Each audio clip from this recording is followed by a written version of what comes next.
ผู้ชายมันน้องน้อยคนอดสามวัย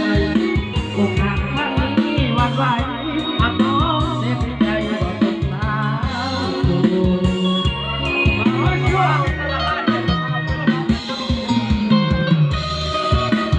ก็อย่าลูกห้องเพลงสารวัตรเลยให้เป็นเอาพ่อนะได้บ่มันคือจะบ่ได้ดอกบ่ได้แอบเฮาบ่ได้แอบเพิ่นไม่จะเปิดตู้เอาโลด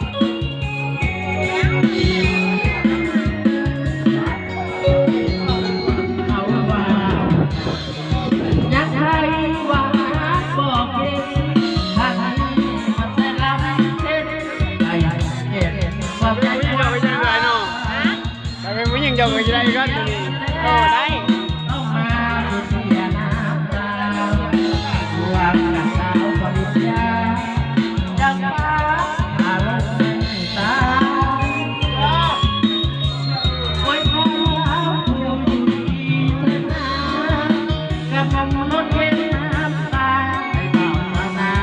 พอลาลูกตาใหญ่เลยอยู่อ่ะคุณอายมาน้อง ใหญ่เต็มเนาะ